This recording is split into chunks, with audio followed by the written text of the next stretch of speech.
afternoon, everyone. I'd like to call the June 11th Airport Special Management Meeting to order. And if you don't mind, if we could please stand for the Pledge of Allegiance. I pledge allegiance to the flag of the United States of America and to the republic for which it stands, one nation, under God, indivisible, with liberty and justice for all. Thank you very, very much. Great to see such a good audience here today with this deck weather going on out there, right? Not real chamber weather today, but it'll come back around. We always need the rain. But I first of all want to thank, I don't know if all of you got to go on the tour. I'd really like to thank management for giving us a tour of everything involved and everything going on in the port. And, you know, it's one thing to sit here and look at photos and look at contracts and approve things, but boy, to get in there and walk it, I wouldn't have their job. It's a massive job. I get my tour today. Did you? After this meeting. After this? Well, it was excellent. All the things that have to be done just to get there. So really, really good job. And thank y'all for all you did. It was fun. Just clean as a whistle too. You know, most construction projects aren't. But that's really, really good. Safety first, right? All right. We'll move into if there's any staff recognition. There is. I have one. Tia. Please stand up. Hello, Tia. I would like to recognize Tia Godin, Administrative Coordinator, Communications and Marketing. She recently received the Administrative Professional Certificate from the College of Administrative Professionals through PA Douglas. The APC is a curriculum-based program designed to enhance an administrative professional skill set in managing people, resources, and themselves, and increasing their value within their organization. So congratulations on this achievement, Tia. Very good.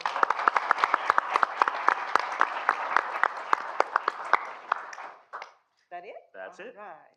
Okay. So we'll move on into the, if there's any public comment on the consent agenda today. Okay, hearing none. Then I'll ask the members, do you have any items that need pulled from the consent item? Okay, hearing none. Is there a motion to? I'll make that motion, Madam Chairman. Second to approve the consent agenda? Second.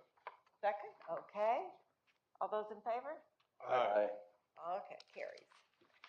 All right, now moving to our administrative agenda, which starts under tab 14, please. I think it's Brian's up. Thank you, Madam Chair. I'll have Brian introduce item number 14 and reference the proposed budget for the upcoming fiscal year. Wonderful, okay.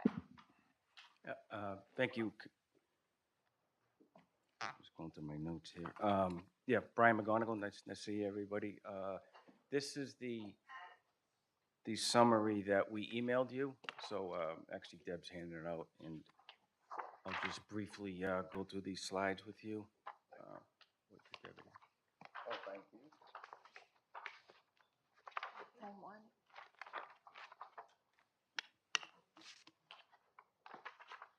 Thank you. So if you recall, we had a brief budget workshop at the May board meeting, so a lot of these numbers are very identical. So our goals next year was a new rates and fees methodology. It's our first year of a 10-year agreement starting in September, so October 1st. We're maintaining a balanced cost recovery along with a competitive CPE. We're allocating resources for new positions and salary adjustments, and we're continually and strategically preparing for a demand-driven CIP. The passengers here, this is what we talked about at the workshop last month. This in 2022, that was a record right there, 11 million. This is the storm, obviously. This is what we budgeted this year, 10 million. This is where we think we're going to come in. At the end of this year, we're very confident we're going to have another record year, 11.1 million passengers. We conservatively grew that by 2.5% for next year. So we think we're going to conservatively hit 11.5 million passengers. So another record. It's the same story with landed weight, same ebbs and flows, but this is important for a landing fee calculation. why we always put it in there. Revenues, I do want to make a shout out on a couple of these revenues. If, hold on a second. This,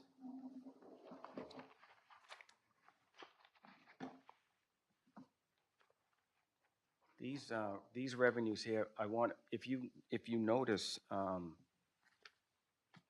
at the,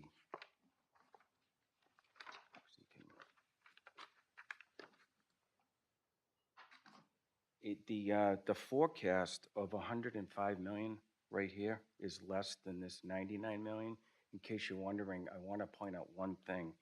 In the miscellaneous and other right here, see that 5 million right there, which is kind of sticks out. We're expecting 3.5 million in business interruption insurance this year for the storm. So we're getting that check this year. That's why this is up. And then we shifted some of these revenues with our new use agreement. And I'm going to show you in the next page. We shifted some of these revenues to another category. I do want to point out a couple of these revenues here that are significant increases. Concessions is up about 735,000 due to passenger increase. See the investment income here of 8.8 million. This is the cash that we're making in the bank. What was it, 3 or 4 years ago, Robbie, we were less than 1%, and now we're making about 5.5% in the bank. Yeah. So that's why there's a significant increase here, which is good news. The parking lot is really, really strong parking lot revenues right here. We budgeted 22 million. We think we're going to hit 28 million this year. This is now our number 2 revenue, so 29 million. If you recall, we did a parking rate increase on 10-1. We bumped the garage from 18 to 24. In the long-term lot, we did away with the discounted second week. That right there is about 3 million in additional revenue. And again, with the increase in passengers, it is driving up restaurants right here. And our rent-a-car market is really strong at 29 million. So all in, this number here is good news. It's $13 million more in revenue, significant increase. The next page is now it's starting to get into our expenses. We got a payroll of 53 million. 434 employees now. In this number, in this number here, we also are adding 5 positions. We're including a 5% pay plan adjustment as a placeholder on 10-1. And we are seeing some increases in retirement and health. The retirement, this is the FRS state-funded pension program that we're in. And every July 1st, by state statute, they give us what those rates are. So $53 million payroll next year, 9% increase. Expenses next year by department. I do want to shout out a couple of things that of interest here. The reason that property management went down so much is 2 reasons. One, we created a new concession department that used to be right here. Now it's here. We have a director of concessions, and we moved it out. And we also saw in property management is where we have all of our lines of insurance, and we actually saw a decrease in property insurance of 600,000. So that was good news. If you go over to, if we continue here, and this is our maintenance roll up. This 1.4 million in maintenance. 800,000 of that is utilities going up. Electric, water, and sewer went up $900,000. It's a lot. And also we do some. Every year we do ongoing maintenance projects that are in here, and a couple of the big ones that we're doing is we're renovating the restrooms in the rent-a-car facility. They're really getting old. And we're securing our perimeter gates hardening up the gates, it's about $400,000. And let's see. This APD, the only reason this is going down is because they had a contract. They outsourced the contract to Allied Security, and we moved it to operations. Right, Steve? Thank you. And these departments had some reorganizations, and this is where Mark Adams used to work here, and those costs got absorbed into this department, operations. That's why there's some fluctuations here. This capital item here there's a couple of IT projects. We're implementing an ID management system next year. That's where we get all our badges. It's gonna cost $1 million for that system, but we get it back with badge fees, and we're gonna get paid back within 4 years. We make about $250,000 on badges. So we're gonna go out and get a real robust system, and we think it's gonna cost $1 million, and it's in there. We're also finishing up our website design. Vicky's leading that, and that's about $300,000 next year. And then we got, in this number, is about $700,000 on vehicle replacements. All in all, the increases of 6%, which we think is pretty reasonable for operating to go up by 6%. We did ask the departments to hold the line and curb as much spending as they could. And we're real pleased, we're real proud of them for doing that, because just operating only went up 2%.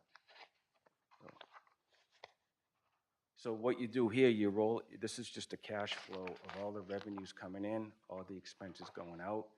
This apron fee here went away with the new use agreement. Apron fees, interesting, a lot of the airports again are doing away with them. So we took this fee and split it between the terminal rental rate and the landing fee, which I'm going to show you in the next page. These non-airline revenue are $98 million. That's what I showed you before. PFCs, our passenger facility charges, we're bringing in a significant amount more next year to offset our debt. So you get $202 million coming in. These are the expenses coming out. I already walked you through personnel and operating and capital. If you subtract it down, you come to $91 million. If you see this debt service here is going up significantly. This is our debt from 21 million to 64. This 64 million is 35 million of our existing debt and 25 million for Concourse E. We're layering in Concourse E now that we're moving forward with it from the board direction in May. So we're real pleased. We're going forward with Concourse E, and 25 million of it debt is coming online next year. And all these revenue expenses, they roll down to this page, and 25 million, we get to amortize some of the projects back to the airlines. And here's our revenue sharing projected next year. It's 70-30, not 60-40 like it used to be. So the new agreement was 70-30 for the first 3 years. So these are the projection revenue sharing back to us, and 7 million back to the airlines. So all in all, when you show the fees, landing fee went from 221 to 407. Rental rate went from 122 to 177. These are 2 new fees that we implemented this year with the new use agreement. A BHS fee is a baggage handling system fee. What? Baggage handling system. And it's very common now in the airport industry to have a BHS fee. So when we negotiated the agreement with the airlines, they were expecting this because they're paying it everywhere. A joint use fee is the common areas of the terminal, like bag claim, that all airlines use, is $344. This fee is the one I talked about that went away. So this fee was split 50-50 here and here. So that's why there was a significant increase here. Like I said, the cost per EP, it's going up quite a bit for the airlines to $1247.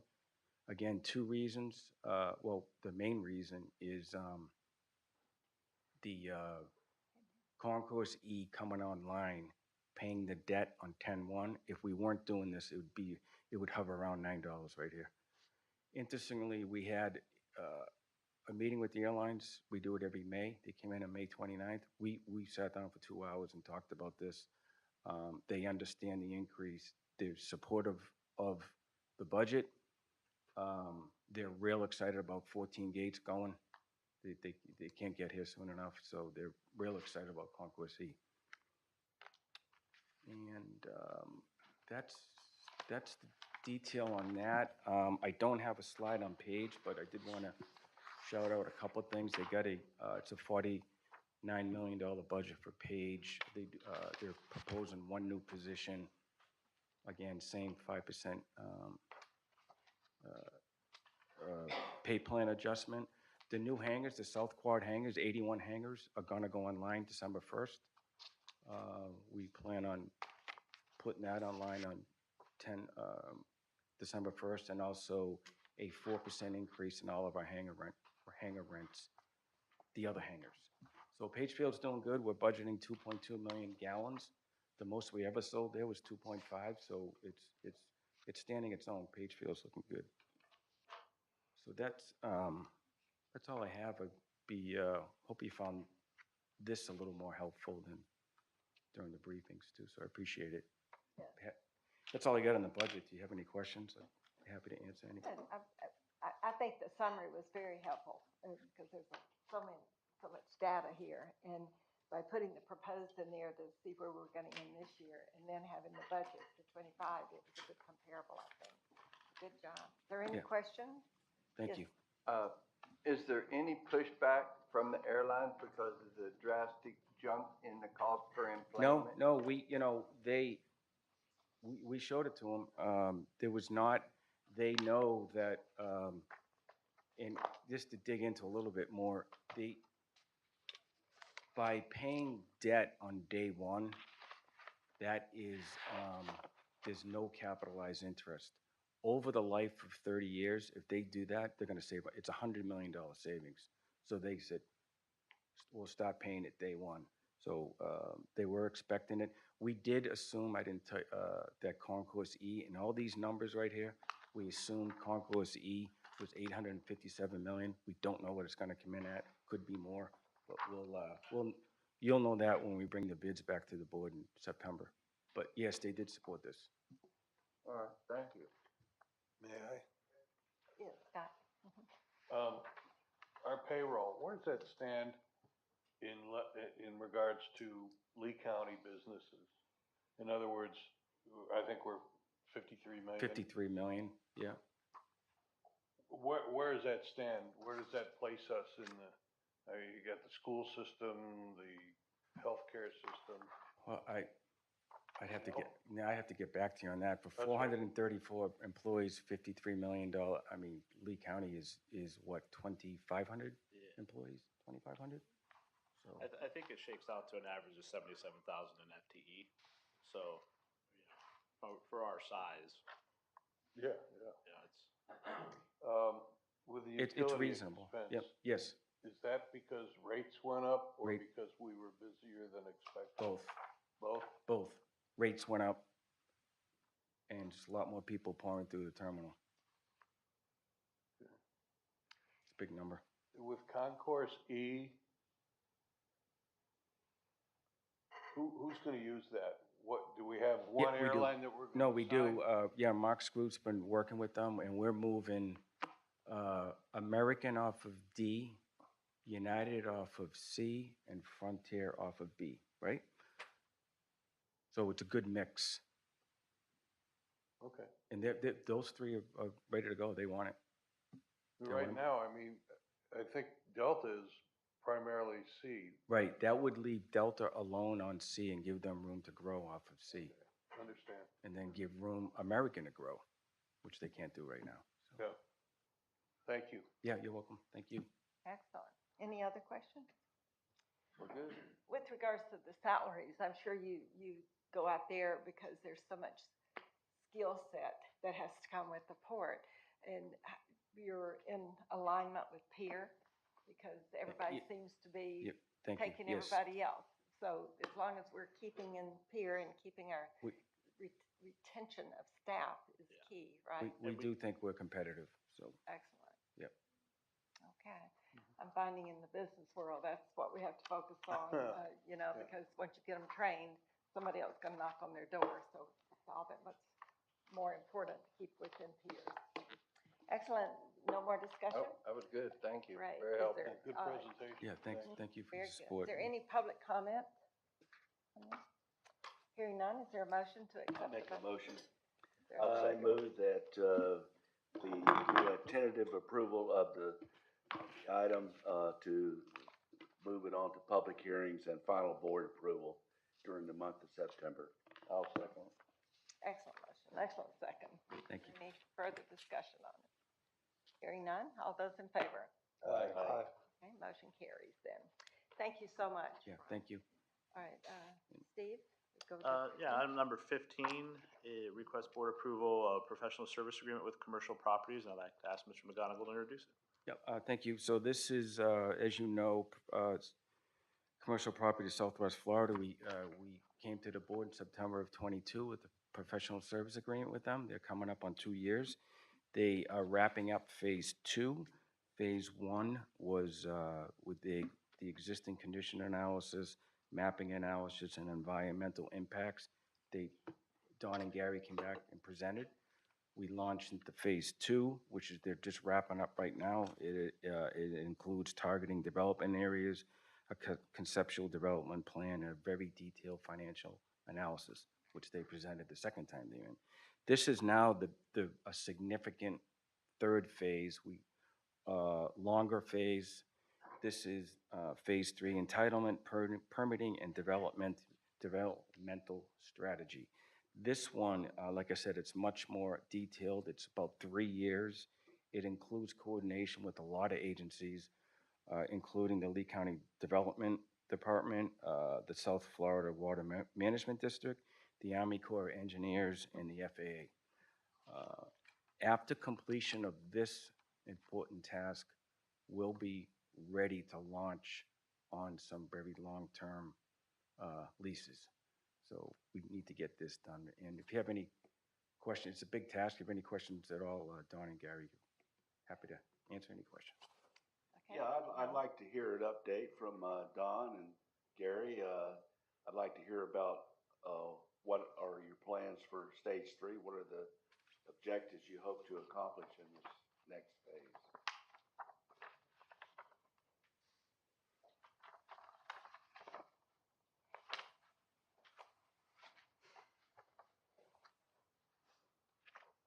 Good afternoon, everybody. So really, phase, For the record, please, let's state who he is. I'm Gary Tasman, Cushman Wakefield Commercial Property, Southwest Florida. Great, thank you. Really, phase 3 is the rolling up the sleeves and making it happen in terms of the entitlement process. We're not only going to now entitle the property for the uses and the strategy that we laid out in phase 2. We're also going to be studying potential sources for capital and identifying every area we can for capital to contribute towards the vision and the plan that was laid out in phase 2. So the coordination of that entitlement and the strategy behind it, as every land developer knows, is probably more complicated, more sensitive, and more strategic today than it's ever been. And so aligning all of the sub-consultants with the right content for the applications and the right timing of the information to deliver to the agencies is very, very key in getting the end result that we're looking for. I've got a question, Madam Chairman. If- Or if you're not. Did that I answer? have a few more. Go ahead, yeah, go ahead. Maybe, well, you might get to mine. So there's a timeline on entitlement. So what you're saying is you've identified specific properties within the project area that you're going to get certain entitlements for because the entitlements are gonna be site-specific? No, no, what the strategy is to master plan and entitle all of the developable area within Skyplex. The reason for that is for economies of scale in water management, surface water management, environmental permitting, and the end result is more net usable developable land. So if, for example, we continued on a process to just individually entitle each parcel as a user came along, it would be more expensive, it would take longer, and we would yield less land. As doing the master surface water management plan is a key component of yielding more developable land, more leasable land, if you will, for the Port Authority. So you're gonna be able to mitigate the wetlands in the areas that have wetlands on this project as part of this master plan?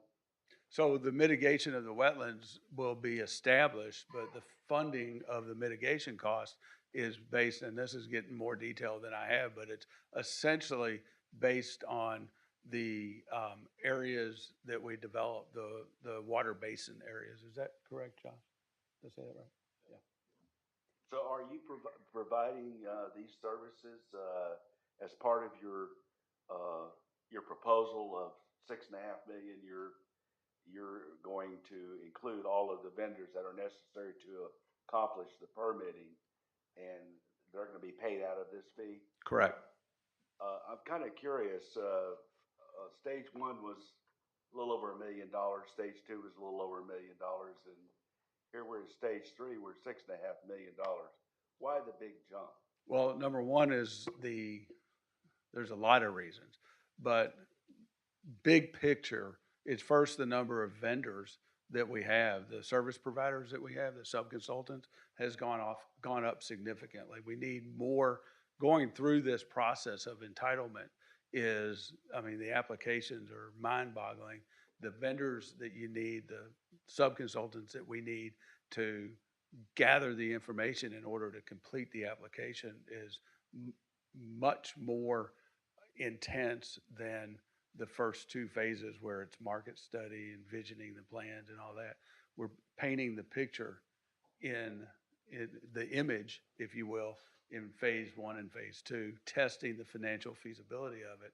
Now we're rolling up our sleeves and getting it done. And that is a lot of detail, a lot of engineering, a lot of architecture, a lot of other consultants that are required to submit those applications correctly, thoroughly, and strategically the first time. So what do you foresee as the projected build out of this project?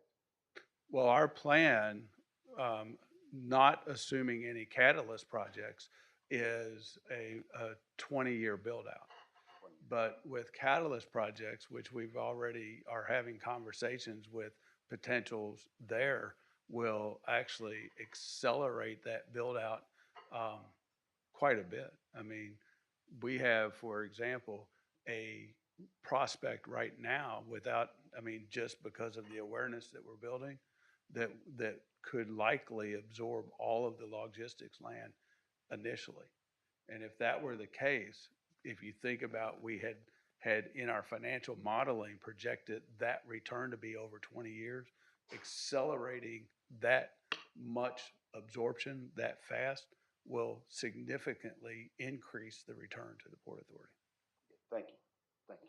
Good question. Gary, thanks for coming today. During the entitlement process, your plan was good. We like it. Everybody's approved that. Do we have to individually zone each of those different areas for a different use? So in other words, you know, I've never done a piece this large, and I know there's application fees and stuff, but like if it's gonna be over here, a hotel, that's a different zoning than logistics. Do we take each piece during this process, or how's that gonna work so that after our entitlements, it's shovel ready, basically? Yeah, that's a really good question, Randy. And we kind of struggled a lot with how to do this to create the maximum flexibility because markets change over the time. So what our strategy is to master zone the entire parcel with targeted uses for targeted sites. But a hotel could go anywhere at the end of the day if the market changes. An office building could go anywhere else. A logistics facility, roadside, not airside, but even airside for that matter. Anything will be able to go anywhere based on some parameters and based on market conditions at the time. So I know you probably know this because I know you, but up there at the Punta Gorda Airport, they did just that in this ECAP zoning. And literally it's industrial land, but you could put a hotel there if you wanted. You wouldn't because it wouldn't be economically viable. But is that your plan to do? That's the plan. And then And- I'm sorry, didn't mean to interrupt, but up there, ultimately, when the whole 4,000 acres up there is finished, only like 40% is gonna be retail and 60, not 60, but 38% industrial, and they do have some parameters that keep it mixed use, even though currently, if you bought it, you could build it because you're within that percentage of framework of those types of uses. Right now, you can build anything you want because there's so much open land. But eventually, you wouldn't be able to put a hotel there because the hotel land's been used up. Are we doing something like that? Not exactly, and I really would defer to our consultants to really lay out the detail of it. It's not a DRI. So we're not gonna be set with X number of hotel rooms, number of square feet of retail and office and industrial and all that. It's really more of a blanket zoning that encompasses all of the uses that we have listed as in our strategy in phase two, based on our market analysis that says this is where the demand is gonna be for these uses over time. So all of those uses will be allowed to go anywhere. What's gonna happen, the limitation will end up being the physical constraints. So if there's so much retail that there's not enough room for parking, that would get addressed in the development order. So the site-specific issues are addressed in the county's development order process, which is really the site plan approval. That's where you're confirming that the site plan meets the Lee County Development Code. So our idea is, because we don't know what changes are gonna happen over time and what market segments are gonna create, we're gonna have more demand for, and what market segments we're gonna have less demand for. We wanna have everything there so the market will be ready for it, and the Port Authority will be able to capitalize on the hot topics at the day, if that makes sense. Yep. So Yep, where yep. industrial is very hot right now, we know there's a tremendous amount of pent-up demand for hospitality and upscale retail and, the meeting facility that we've talked about. I mean, all of these things will help drive demand that will be fed into the market absorption process, if that makes sense. Yep, no, good answer, thank you. Good. May I? Yes, sir. Why is it not a DRI? Well, number one, the state doesn't issue DRIs anymore. We don't have them anymore.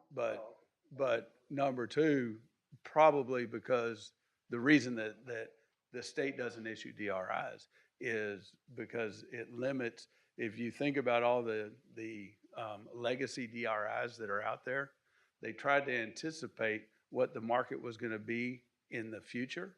And then they found out that the market conditions changed.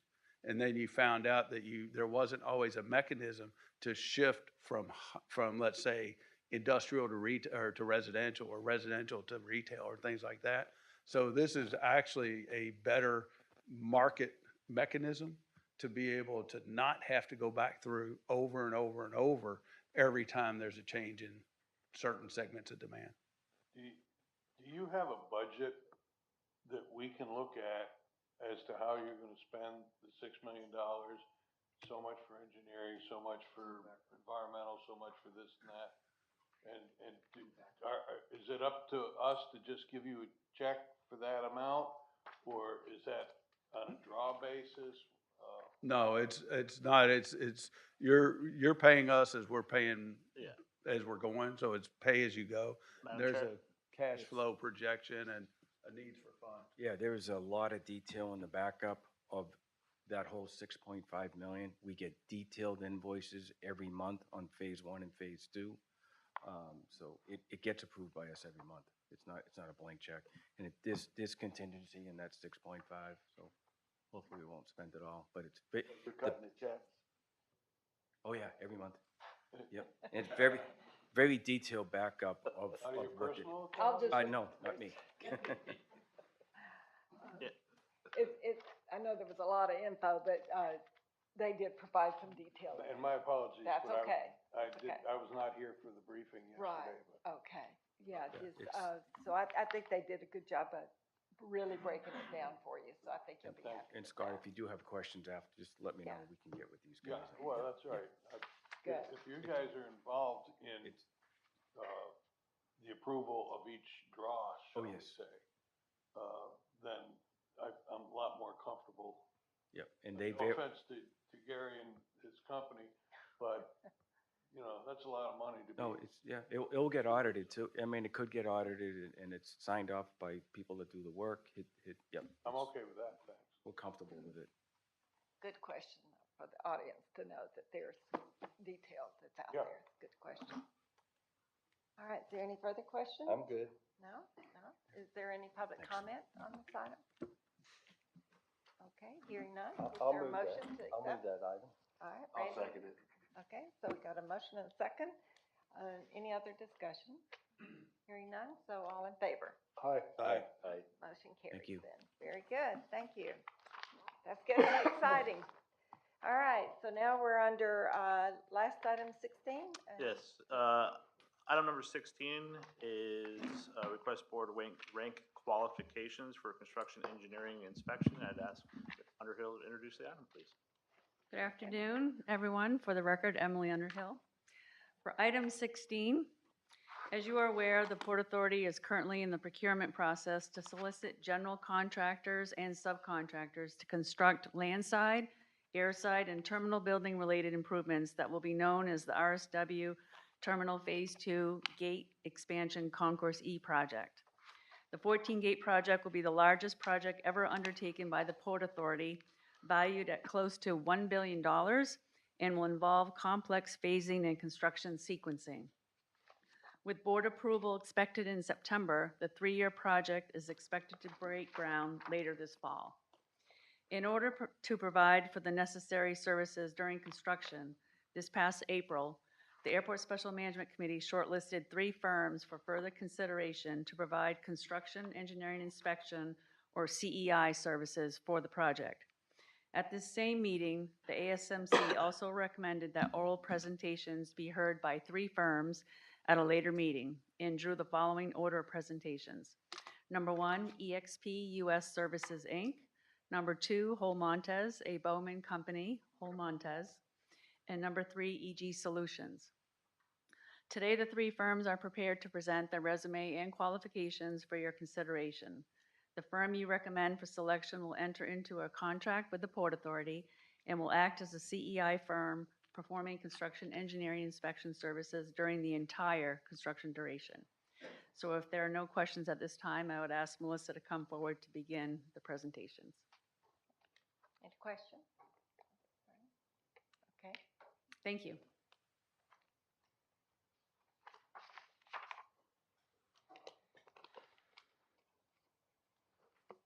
Good afternoon, Melissa Wendell, Senior Procurement Manager, Lee County Port Authority. As Deputy Executive Director Underhill stated, at this time we'll hear presentations for 3 firms that responded to LOQ 24-41, Construction Engineering Inspection Services for the RSW Terminal Expansion Phase 2 Gates Expansion Concourse E project at Southwest Florida International Airport. Each proposer will have 10 minutes for their presentation, followed by unlimited time for questions by the Airport Special Management Committee. Once all questions are addressed, each proposer will conclude with a 1-minute summary. So at this time, I'd like to introduce the first respondent, EXP US Services Incorporated. Richard Forbes, Project Manager.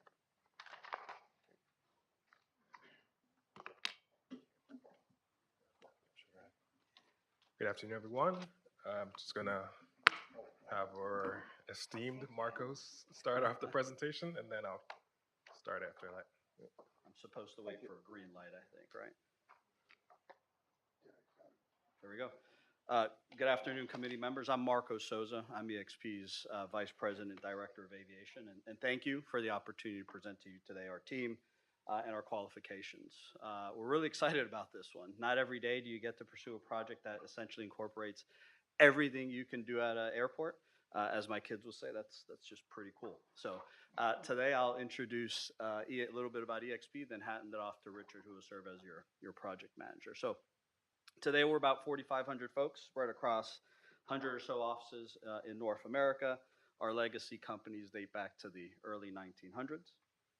While we are a large company, very much a Florida firm, we've been here for over 50 years doing exactly this type of work in the state.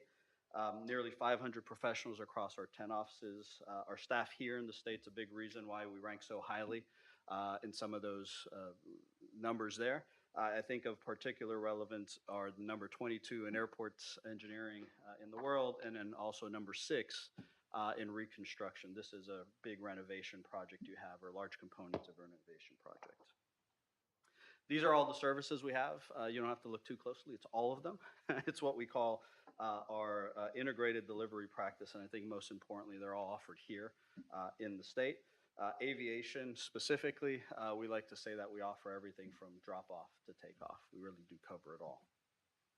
Richard, as you've seen already, will serve as our project manager, brings over 20 years of experience handling these types of programs all over the world. You'll see there Libya is on there.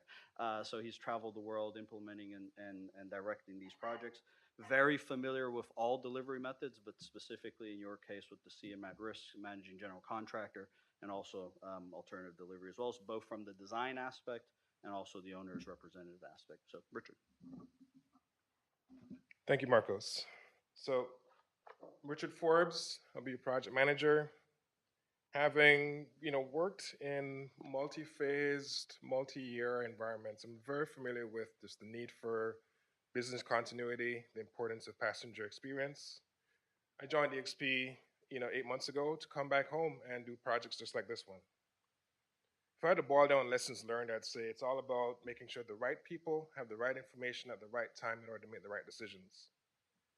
Now, your RFQ offered, pretty broad scope, so we're going to just touch on a few things that our experience has brought us over the years.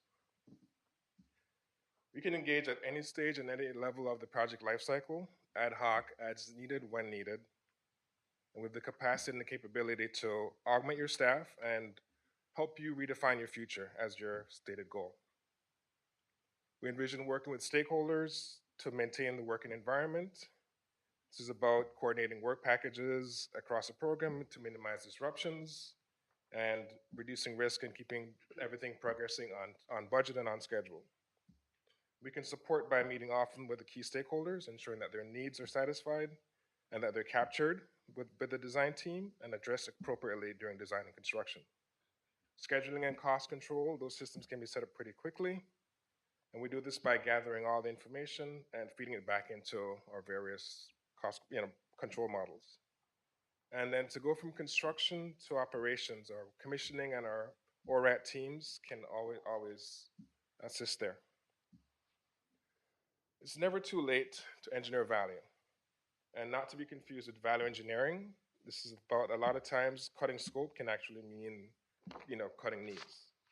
We have the extensive process that can engage you, that we can engage, as you can see on the screen. But it's about partnering with Atkins and Suffolk and doing what is best. Let me give you an example. On a recent project, our curtain wall, at 70%, our curtain wall was 25% over budget. And our design manager went back and basically found a system that was off the shelf versus a customized system, and we were able to deliver the same functionality and bring it within budget. So it's about maintaining the function and maintaining the value, and getting the value. Stakeholder collaboration. I mean, it's very important, and it's to the success of the project.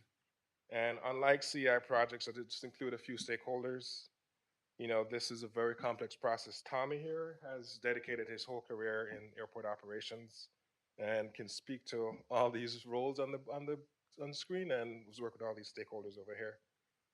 I'll give you an example on another project where we had to close a portion of a VSR, and this involved coordinating with the duty managers, airfield ops, public safety, aviation management, the design builders, and this was extensive discussions, and then drafting a logistics plan, a notification that went out to the airport, and then once work got underway, there was still, continued communication. So this is something as small as a VSR, but this is what it takes to work in an airport environment, and we understand that. The right resource for each task. We're familiar with the traditional CI approach where you'll have an inspector looking at multiple components. We like to leverage we call our integrated approach. We have we have cross-functional teams, but context matters. So if you're looking at the terminal, we will have an architect looking at that. If it's the mechanical system or the BHS, we're gonna have a mechanical engineer. If it's commissioning, we're gonna have someone with commissioning expertise looking at that. We wanna discuss change management at a high level. Our process involves multiple gates and checks. What this slide is basically telling you, it's a lot of information. There is, don't make assumptions, solve from every angle with stakeholders, confirm what you think you know, how, what, when, where. Risk mitigation matters. If you see something, say something.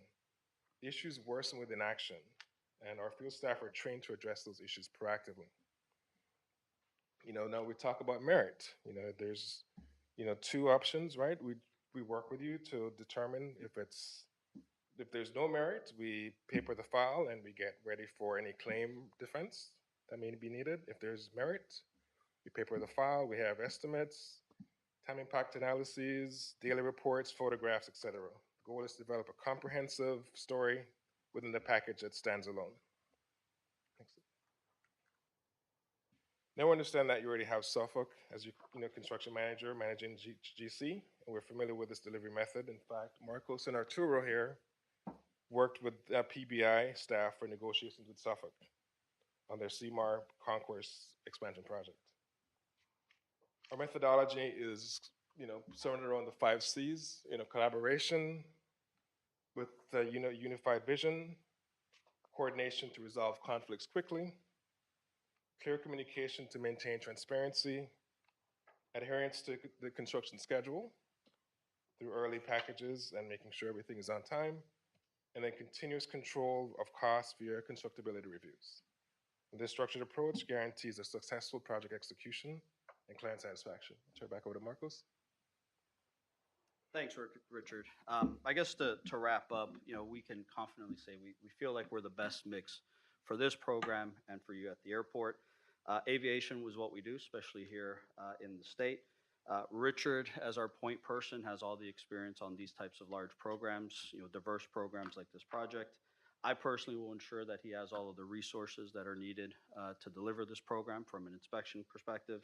I think his ORAD experience is also key because it's, for these types of programs, it's not as easy as turning the light on when you actually want to operate the facility. So we are deep, we're scalable. Diverse CI experience. We have 20 CI professionals here locally on First and Lee, I think is where our office is, right off of the river, that we'd love to engage on this program when the time is right. We don't pursue work at every airport. We strategically pick airports that have programs or projects that excite us, but also ones that fit our qualifications and our capacity. And I think this program is exactly that. And we really are committed to helping you deliver it. We also understand there may be a need to bring on small business partners to deliver this program to ensure that you maintain or are eligible for federal funding. We have partners that we partner with regularly that we trust. And truth be told, we know our competitors today. If you so desire, if the airport desires, we will be glad to have discussions with them to bring them on and support our team in the delivery of this. So with that, we thank you for the opportunity, and we'll take any questions you have. Thank you. Thank you. Noel? What do you foresee as being the most difficult aspect of this project? I'll go first. Yeah, and go then first. we'll We've get- been talking about Yeah. this for the last several weeks. So I always like to address the elephant in the room. We're doing a CMAR delivery. In my experience, the beginning of the project where we're doing the programming and planning, the CM acts as an agent for the owner. And then once we get into the construction ramp up, they tend to revert more to a contractor mentality. I mean, this is just the nature of the business. So I think it's important to have governance and communication, right? So it's the trust and the verify. This is where we have our intermediaries such as ourselves with our expertise. I think that's the biggest one. Then I think it's really understanding the dependencies between the various projects at the airport, with the concessionaires, making sure all of this stuff is being captured into a master schedule so we have full transparency. Right? Anything else you want to add? Yeah, Tommy, go ahead. You want to? Yeah. Good afternoon. Tommy Bibb, Aviation Development Director for EXP. I would like to add to that. I appreciate the question, sir. 32 years I lived on your side of the table as an airport owner's representative with Nashville, and we embarked on something very similar called B&A Vision. Started out at about $1.5 billion, and now since I left, they bumped it to $3 billion. But substantial work, and I think a lot of the challenge is to remember it's an airport first and a construction zone second. Passenger experience, customer experience, and customer also means your stakeholders. Your business partners, so they don't come in on Monday morning and find things that they didn't know about, unexpected surprises. So continuity of operations and the experience, not only for your passengers, but your stakeholder partners as well. What do you think about this particular design for the concourse? Are there any suggestions you have that might improve the usability of the concourse? Atkins happen to be partners of ours. I think they've done a great job here. Decisions that have to be made are centered around your CPE and your budgets, right? But your new Concourse C, it's a double-loaded facility, circulation in the middle. We've seen other airports, stick to as small as you possibly can, and you regret it later on. And what do I mean by that, right? How many times have you gotten on a flight and you're waiting, to queue, and you're in the circulation, right? And there's people trying to get to the gate next to you, and that could be a difference of 10 feet, right? If you add 10 feet to that circulation corridor, maybe that solves the problem. There are other nuances. Darren's in the room here. I know they've studied it extensively. You have airfield constraints, right, that may not allow you to do that. But those little things, strategic placements of concessions, maybe you move the concession somewhere else so you increase the circulation and a hold room capacity. So there's little things here and there that it's about, sorry, Richard, engineering value, not, removing scope and value engineering, which is typically what happens, but it's kind of, making those little refinements or adjustments. We have a design practice in aviation. We work with Atkins on a regular basis, like I said, so we can, put those eyes on as your CEI folks, put those eyes on before we get started to kind of do an evaluation of design. And if there's anything that not only improves the design or the customer experience, but I think also the constructability of it as well, because that has a direct impact to your budget. Thank you very much. So I want to add to that point real quick. It's also important to make sure you have the right people in the room, the right stakeholders. So even your custodial perspective, these are the people who are going to be cleaning it. So if you need, let's say, a 20 amp outlet because they need to have their scrubbers, these are all things we need to factor in early, because it's easy to put them into the design versus trying to make a change when you're 6 months out from opening and your costs are astronomical. So, getting the right people in at the planning and programming phase, or even early design phase, if you're still doing design packages, is of extreme importance. Okay, thank you. Okay, Randy? I'm talking to us right now. I thought it was already designed. It is. It is. Yeah. So, So we can't widen or shorten it or. Well, well, we're talking about there may be some changes in it. Yeah, I'm concerned about the space for concessions, because that's a problem we have with our existing terminals. okay, but, concourse. okay, if I may. What Yeah. we put out is an LOQ, and I just need to get a good understanding that you have a good understanding of what is laid out, because there's been a lot of work already of people that has laid out, and we have to bid it all and have everybody come back on the same playing table as to specifics to this project. And do you give me a comfort level that you have a clear understanding of the project as it is laid out, and it can be done efficiently and effectively, and you feel you have the people to do that? Okay, so it's 14 gates. There's a chiller plant. There is, say, ramp offices. There's the lower level.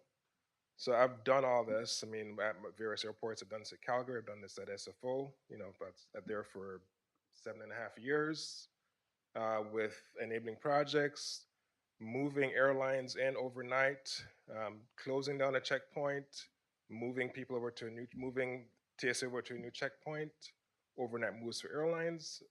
So all things we've done. We've also closed gates and had to put in, civil work while we have an active airfield, relocating the construction fence several times, coordinating with multiple stakeholders. I've lived all of this. So this feels very familiar to me. Madam Chairman? Yes, please. I'm not sure if I'm right or not, but I thought this position, this engineering firm, would be like our engineering firm, making sure they do it right. Inspection. That you're working for us and that you take Atkins or whoever's design it is, and I don't know what the protocol is, but you say the cement was as hard as it's supposed to be and the structure's supposed to be here and that. The simple summary of our effort as the CEI, and we do this across the state in North America. We've been doing it for the DOT, who coined the CEI term, if you will, for 50 years, as long as we've been in the state, is we are your representatives, your eyes and ears on site. Our job is to, at the end of the project, certify the project that it was installed in accordance with the plans and the specs, right? That the rebar size was right when it went into the column, that the concrete pour went, so on and so forth, that on your airfield, your densities were met, and we have a huge document library of all your density tests and those types of things. So very familiar with the role. We do offer, as the earlier question talked about, we look at things from a different perspective, being designers as well. So our construction field folks live on that side as well. We bring them into that, because a lot of times a young architect, a young engineer will be part of that design team, and they've never actually seen it in real life. I guess the example I would give to that is in myself. The first time I designed a gate valve on a set of plans are just two triangles. Well, a 12-inch water main gate valve is like a 5 by 5 by 10-foot hole. So very quickly I realized that the reason you can't put that line next to all of these other things is constructability. So we bring that set of eyes from a design perspective document that Atkins has completed, but also to facilitate the implementation is probably the better way of putting it. Oh, thank you. Sure. Have you done similar work at, not necessarily on RSW, although I don't know if you have or not, but other airports in the state of Florida?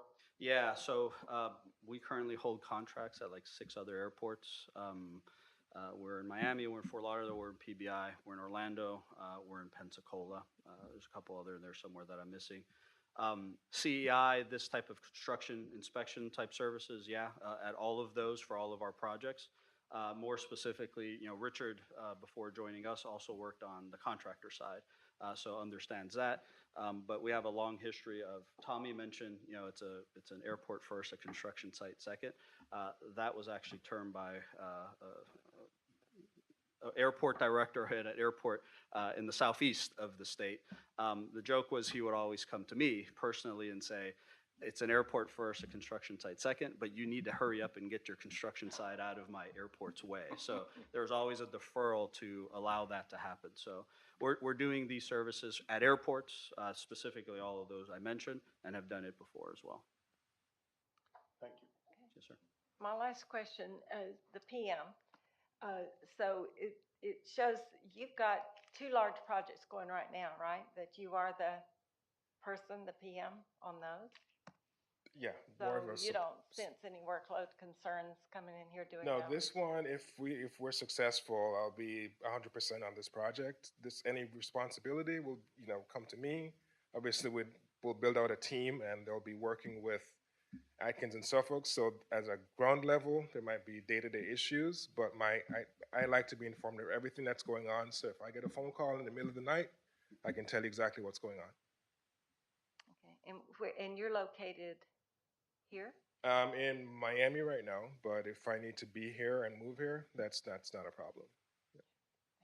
Any other questions? I'm John, good. do you have any? I'm good. Okay. All right, time for wrap up. How many minutes they have? Yeah. I think we've kind of wrapped up already, but, we thank you for the opportunity. We feel strongly about this one because it really does fit our capabilities. Like I mentioned earlier, it's not every day you get to implement a program that has every aspect of an airport. And I think that component, whether it's airfield, terminal work, concessions, airline ticket offices, and then pedestrian bridges on the land side as well. I think those types of things are exactly, what fit us the best. As a diverse firm, as a, fully integrated practice, as we call it, offering all of the different disciplines that I think will go into this project. So we thank you again for the opportunity and look forward to the results, I guess. Thank you. Very much. Appreciate it. Okay, go right ahead.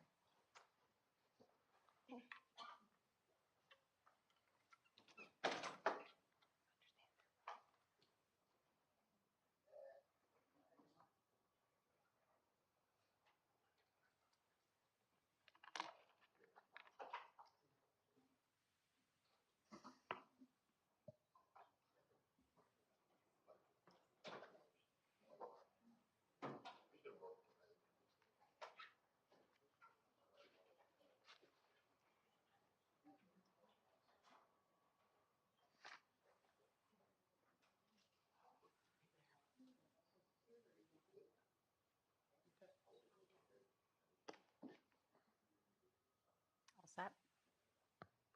Gonna wait? Okay. If you don't mind. Just be a minute. Thank you.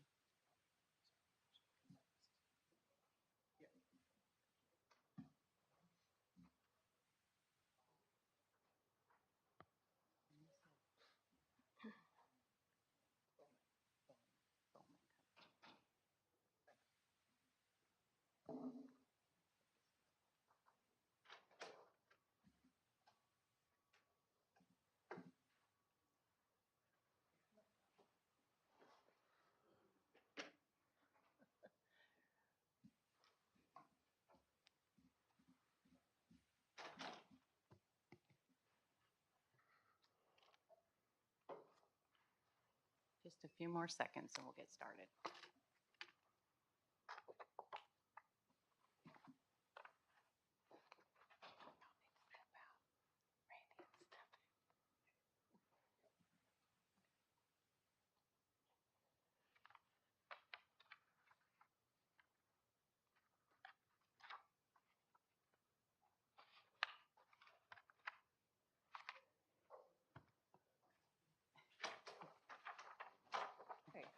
Okay, thank you.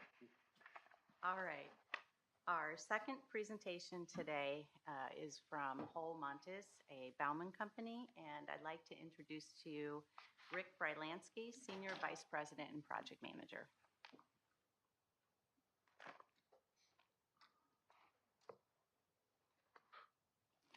Hi, thank you for the introduction. My name is Rick Brylansky. I'm Senior Vice President with the firm, and I want to be your project manager for the terminal expansion and Concourse E CEI services. When we submitted this project, we were going through a transition. We just merged with Bowman, so we're Whole Montes, a Bowman company. And you'll see in our slides coming up, we're going to rebrand. So we're going to be Bowman. So for sake of simplicity, I'll say Bowman instead of Whole Montes. So Bowman Consulting, they're a national firm, over 2,100 professionals, 93 offices nationwide, 15 offices in Florida. but you have local resources right here. We have two offices, Naples and Fort Myers. I operate at the Fort Myers office. We have 61 professionals locally here: aviation, civil engineering, CEI, landscape architecture, surveying, land planning. And we've been serving as your Port Authority consultant since 1998. I have as well, serving on many of those projects. So the team Bowman, I'd like to be your project manager, again, Rick Barlansky. With me today is Eglat Nadashi, deputy project manager, Austin Brown, a civil engineer, and then really the bottom, those are the ones who are do the heavy labor for us. Jackie Lopez is our project administrator. Our CEI inspectors, John Archibald, Bill Boetta, Brandon Chavez, and Rick Bordeaux. So for myself, I've been, for 40 years. It seems like a long time, but I've 40 years of engineering experience. I've been with the firm since 1989. I'm a registered professional civil engineer. Extensive experience on similar airport projects as your representative and on-call manager, as well as extensive experience on many other public work projects. We have continuing services contracts with all the local municipalities. We do a lot of public work, which I've done, utilities, roadway transportation, et cetera, and quite a bit of private land development work. Guaranteed responsiveness 24/7, that's no lie. We are here, and we have done that in the past for you as well, being on the spot whenever the need arises. Trust me, this is 129 projects we've done for y'all over the years as serving as your general consultant. Of those, probably about 20 I've been project manager for.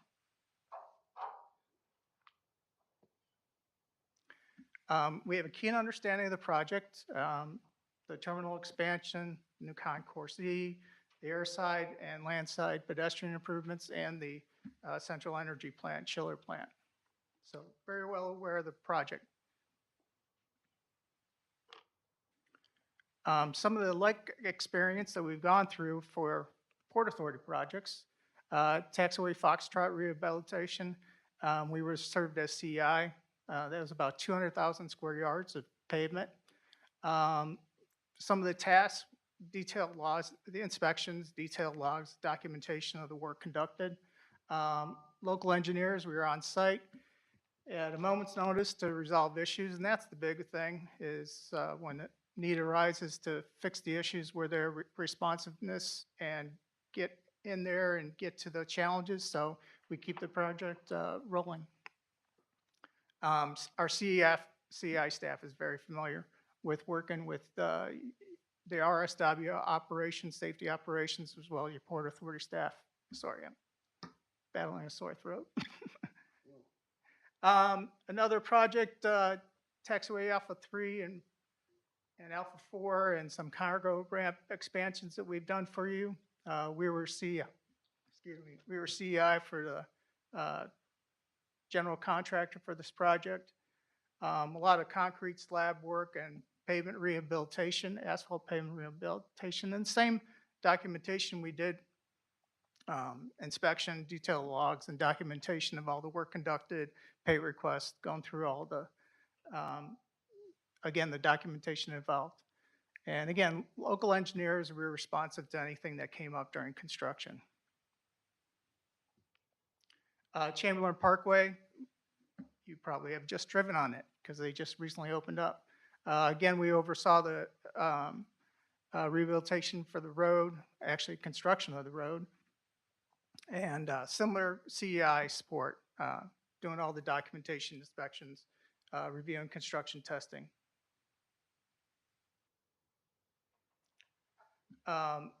Some projects, private projects, I've had the experience of serving as a project manager. Gartner headquarters, we were the site development lead for the team, surveying, landscape architecture, and civil engineering. We were also the economic development liaison with the county to get some grants for that project. We were lead permit coordinator, and we also provide construction administration services. And very similar, after that successful project, we got another one. Neogenomics, just your neighbor across 75, and very similar roles, site development lead team, surveying, landscape architecture, and civil engineering, development liaison, and permit coordinator, and construction administration services. Looks very similar, but that's the role we are commonly into. The benefits to Port Authority, 24/7 responsiveness. After Hurricane Ian, as soon as they opened up the public roads, we were out here trying to help assess all the infrastructure for the airport. So that's just a vital thing we give to the team, is to be here and be helping you guys out to get the operations back in order. And this was all possible because we have 61 local staff ready here to serve. We have a highly qualified and experienced staff that some of the project team I went through. 200 yards of combined service. I don't know what that is on average, but it seems like quite a bit. We don't have a learning curve. We know exactly what the Port Authority anticipates, what they expect as a client. We know these projects, what they need to get done as far as the documentation dealing with FAA and everybody else. We're quite aware of all the local liaison work with the permitting agencies, so very well experienced. But more importantly, we know Lee County Port Authority. Value engineering, proactive approach. First thing is to collaborate with the engineer of record and the contractor on anything that's needed as far as the change. Identifying the challenges early. That really comes down to just the experience of your staff. They have to recognize or been in that situation before to know there's a potential problem coming on. And that comes with experience. And then we have a proven track record of leading very similar CEI and other professional services for Port Authority. So Bowman, we want to be your local CII. Some of the main points is location, location, location, experience and qualified consultants, aviation CEI expertise and resources. And one of the things is we are currently doing Concourse D demolition work as CEI extension for the designer, Atkins. So we're very poised to roll into Concourse C from Concourse D work we're doing right now. So with that, are there any questions? Okay, is there any questions? Oh, No? I'm good. Is this, would you say this is the largest CEI project you've done? No, we've been on some large roadway projects and bridge projects that, well, not to this dollar value. As far as the length of construction I was talking about. Dollar value, no, this is probably the biggest dollar value. Okay, and the PM has true CEI experience hands-on with this type of project? Yes, ma'am. What do you see as your big hurdles along the way? To borrow your question. Yeah. I think the biggest thing, I've seen a lot of projects where they started off on the wrong foot, and I would say it's personalities. I think you've got to get real good collaboration between the three principals involved. In this case, for a big project, your engineer of record, your contractor, and your CEI staff. They all have to have really good, seamless communication between them. They have to be friends. They got to work with this to know that they want to all be on a successful project. And I think that's the most important thing. Does Bob Mulher get involved? No, he's our principal. We put him on the org chart because he'd be mad if we didn't. I've known Bob. Stanley and Sergio were both personal friends of mine. Well, Stanley hired me, so, There. and I couldn't wait to work for Stanley. I was really impressed with the man. Yes, sir. So is the PE or the project manager, where are you located, please? Fort Myers. He lives here in Yeah, Fort Myers? our office is right across from FSW on Whiskey Creek. Okay. As a matter of fact, all the people on this team that I had in that flow chart are all local at the same office. Okay. You won't have anybody traveling from Maryland or Virginia or something like that to help you out. Well, based on your merge, the headquarters in Virginia, but I guess that's the other company that you, That- Bowman? That's the headquarters. That's the headquarter address. That's correct. Okay. Yeah. Okay. But all of our staff that will be working on this project are local. What's nice though is with Bowman, we do have extra resources. So take for example, there's something happens where we lose CEI inspectors, we grab them from another place for any reason. So that is nice. We do have a lot more resources now. How long had Holt Montez been in business here? 1966 was Stanley Hull and it first started off as Stanley Hull Associates, and then he partnered with Sergio Montez, so roughly 1966. Question. Okay. Yes. Any other? What? I'm somewhat familiar with Coles Montes, but what did Bowman bring to this new organization? Excellent question. It's definitely the resources, extra capital, more diverse offices. They actually have more disciplines than we carried under our office. So when we have specialties now, we can include, excuse me, MEP,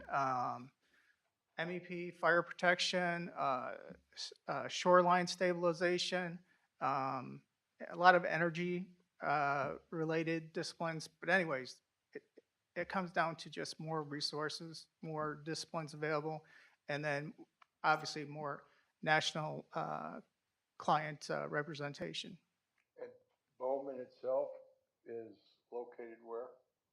Their home offices in Western Virginia. Okay, And then so again, now we, that's your corporate headquarters? yes, Okay, and what, if any, work did Bowman do in Florida? they have 13 other offices besides our 2 offices in Naples and Fort Myers. And a lot of their work is very similar to what Home Montez has done.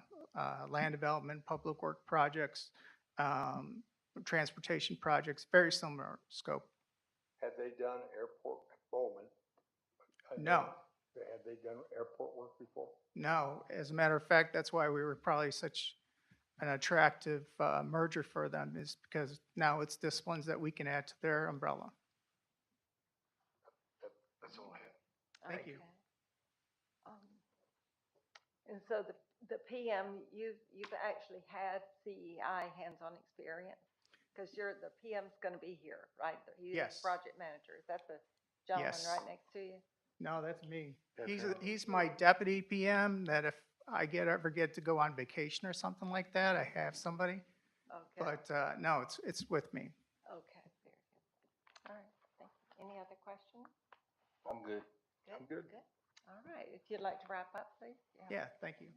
Well, as I said, we really appreciate this opportunity. We've been, hopefully we've been a trusted and valued consultant for the Port Authority all these years, because I know that you guys are our favorite client, no question about it. And we really look for this opportunity. So, we've got a great CEI staff to help out. We know all the local contractors and subcontractors and the national contractors that are working out here at RSW. And I think those personalities and what we've tried to build with relationships, I think will really go far for this project. And we can't wait to start on it and make it successful, just like the others that we've had the value of providing for before. Thank you. Thank you. Thank I'm you, sir. sorry. That's all right, thank you.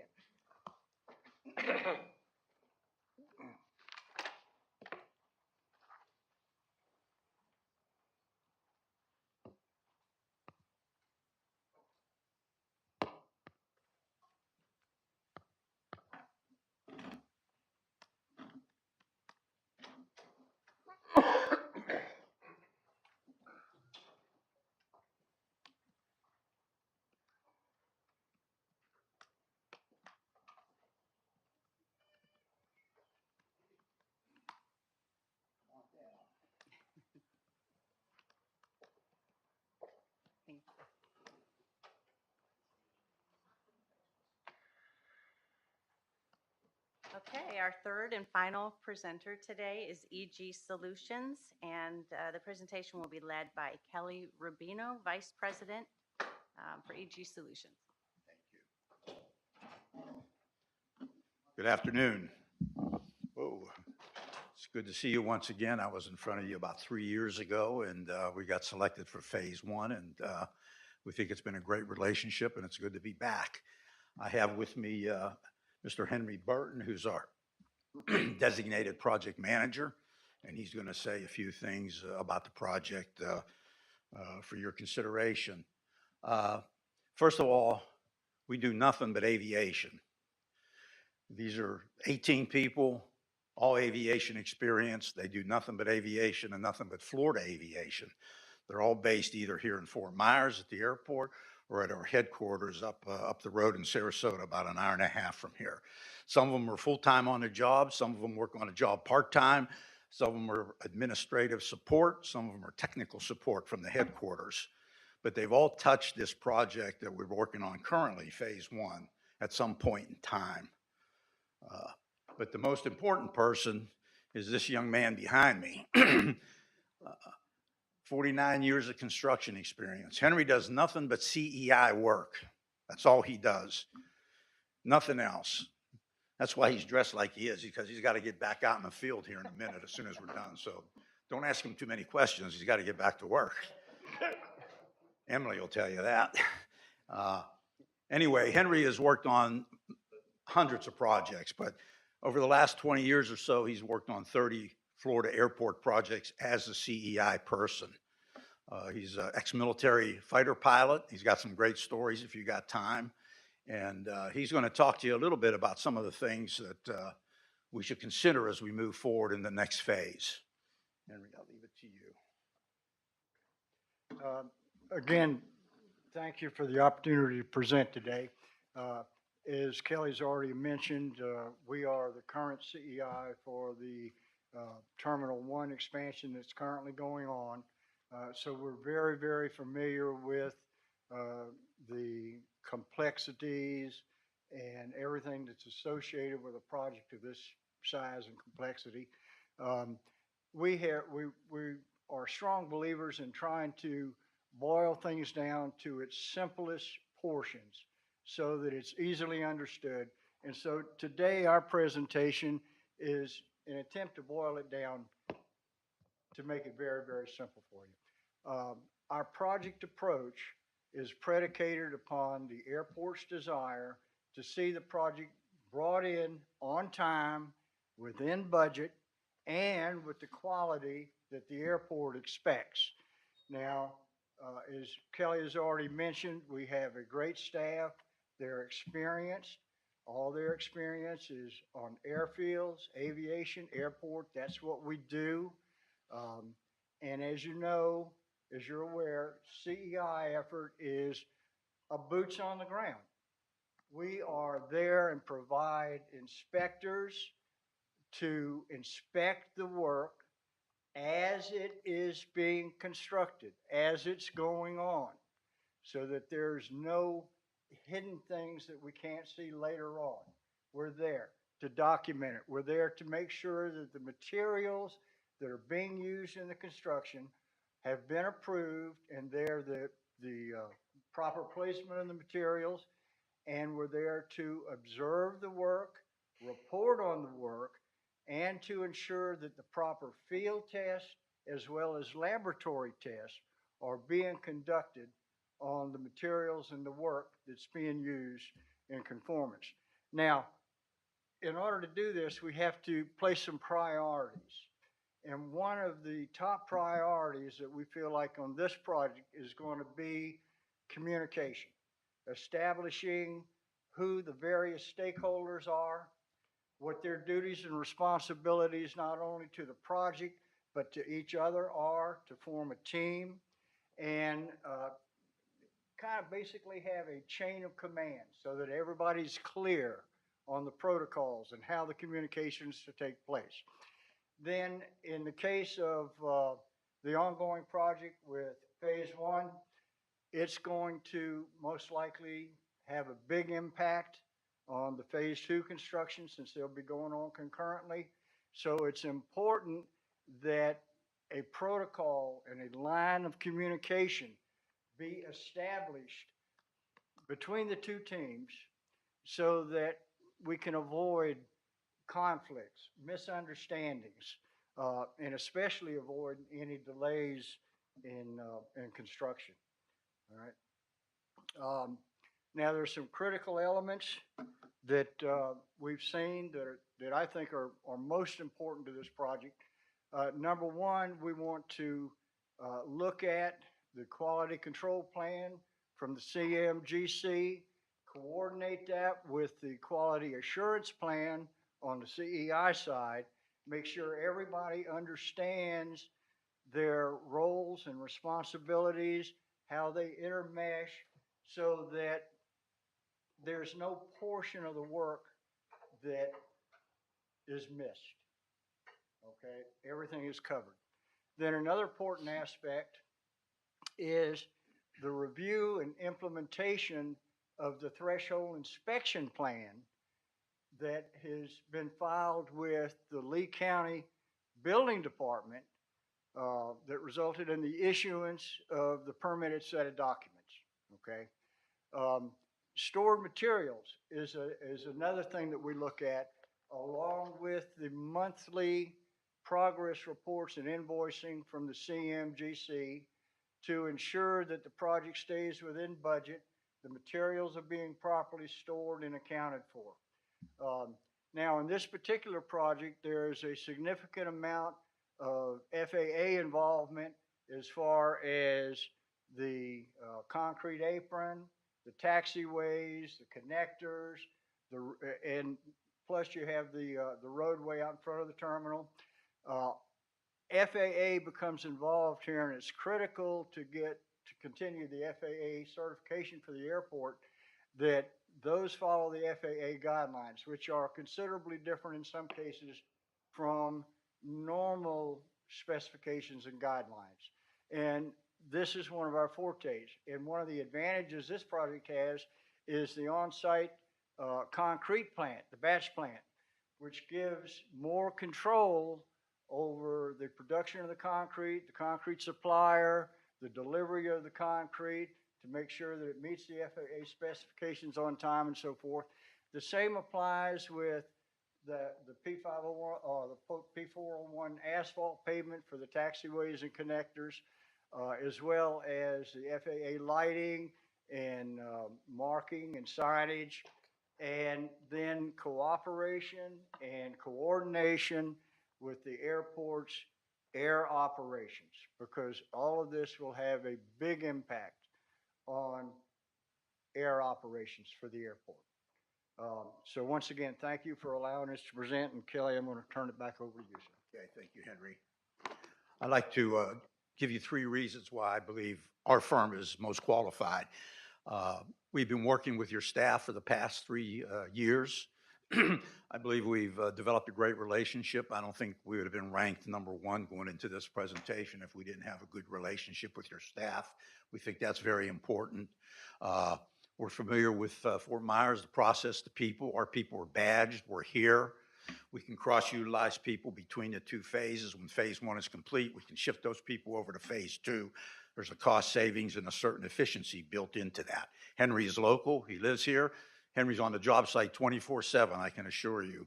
He only gets paid for 40 hours a week, but he works 80 hours a week, so he makes about 50 cents an hour. That's what we like. And the last point is we do nothing but Florida airports. We've worked on probably 50 airports, over 100 projects in Florida. That's all we do is Florida airports, and all we do is aviation. So we know it from top to bottom, and we do a lot of CEI work. So with that, I'll be glad to open it up to any questions that you may have. Thank you. Excellent. I have a question, Questions? Madam Okay. Chairman.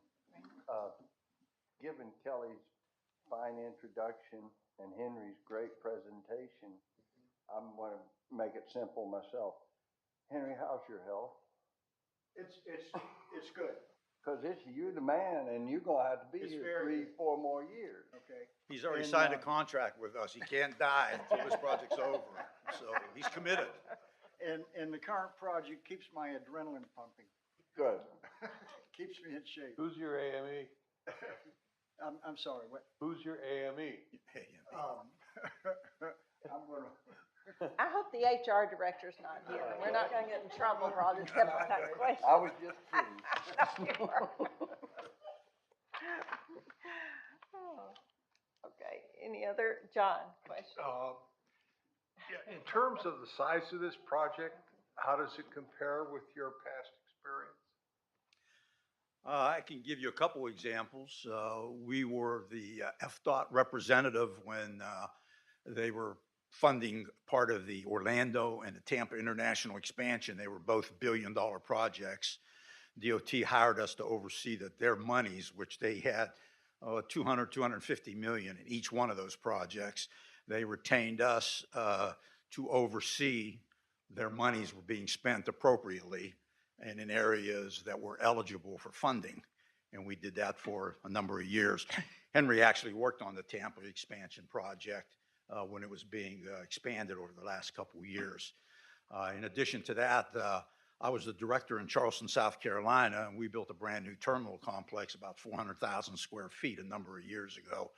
Back then, that was about a $100 million project, and that was a long time ago. So probably worth more than what this is today. On the former projects, were you CEI? No, we weren't actually a CEI. It was more of a, I don't know what the proper term, program management is probably more appropriate. We didn't have boots on the ground every day.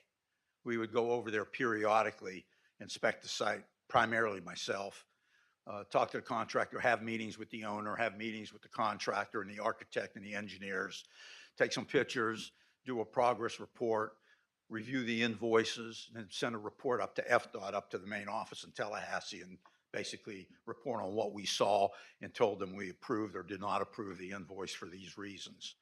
So it was partial CEI work, if you will. Good? Thank you. Good. Scott, do you have any questions? You've got airplanes, I presume, on airports where you've done work. And what did you do? It looks like Naples and or Marco. We are one of the general consultants at Naples. We do a lot of work at Naples. We've done everything from design and do CEI work for airfield construction work, parallel taxiways, runway rehabs. We've done some hangars down there. We worked on some security. We do a lot of drainage work. We did their master drainage plan.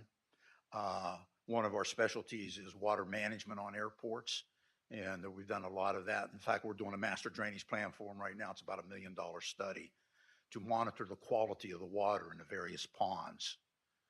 So, are you involved in the construction that's going on there now? some of it, yes. We don't do all of their construction administration, but we're doing, we did some improvements on runway 523 as it relates to some of the stormwater improvements there. We have a person down there today, well, currently, that's wrapping up that project. Yeah, they've got that runway shut down right now. Yes, Thank you. yes, Randy? you're welcome. I want to hear about Henry's military experience. Oh, man, you're gonna need a lot more time than we got. What, We want you to hire us first. yes, sir, I flew F-106s. 106? Yes, sir. Mach I got 2.23. stepson flying the 22. Oh, is that right? Yeah, the Raptors. Yeah, okay. Then you and I have something in common. We'll talk. Would you like to wrap up, or you say you have? Just a couple things. Again, Florida's all we do. I want to make sure you know that. And our staff, our whole staff is 100% committed to Florida airports and aviation projects. We like being here. We're committed to this project. I can tell you as an owner and one of the founders of EG Solutions, the buck stops here. We don't report to some home office somewhere else. Reporting is done right here in Sarasota or Fort Myers, and I sign the contracts, I negotiate the fees, I approve what's going on here. So if you got a beef, you call Henry first, and then you can call me. I get my hands on it quick. Yeah, so, you know, we make the decisions quickly. You know, you're gonna be building 50 to $20 million a month in 3 years. That's an ambitious project. You need boots on the ground. You don't have time to educate someone else coming in.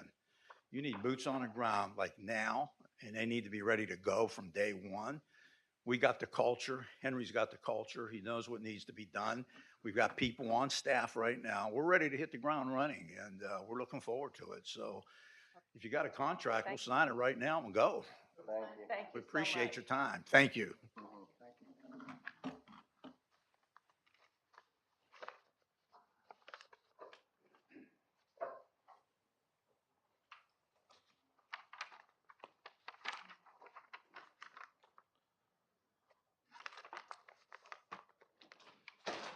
While they're tallying the votes, then we'll have the interim executive director item.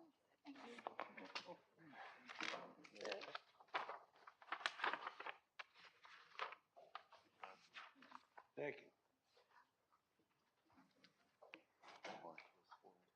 Hmm? Would Oh, you like yeah, to really. No. Yes, Madam Chair. talk Um, about your item? Yeah, I just have one quick item, just a reminder that there will be a joint board meeting on June 20th at 9:30, so I believe that's next week. Yep. And that's all I have, Madam Chair. Oh, very good. And what about our court attorney? I have no items. No items. Wow, we're moving right along. It's always good news. That's always good news. I saw Andrea here, though. I didn't know if maybe she was backup for you for some big item here. So also, again, I just want to say thank you, staff, for that wonderful tour. And Scott, you're going to really thoroughly enjoy it, the tour today. You said you're going Yeah, on I'm the tour? looking forward to it. So thank you for taking your time to do that for all of us. Is there any comments from any of the members? Oh, very good. It's all going good. All right, any public comment on other matters? Well, geez, what a breezy meeting here, right? Yeah, good. All right, so we'll just wait till we get the results here.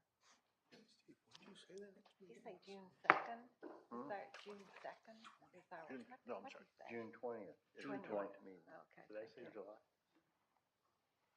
I don't know. Huh? I didn't catch that. I just heard 20th, 20th, 20th. Can't be You're George. funny, I'm teasing you. No one will be here. He might be bringing HR in next time, though. June 20th. 9:30.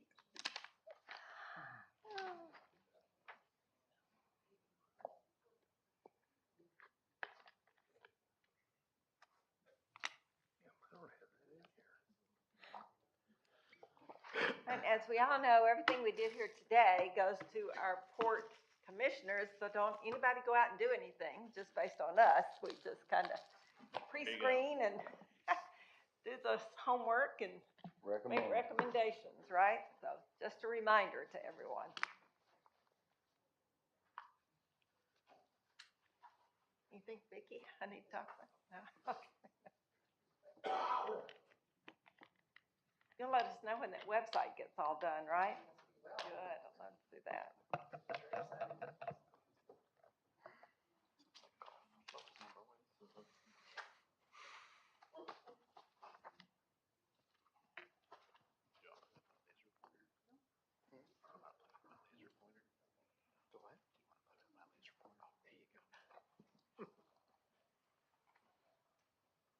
Drum roll. That's good.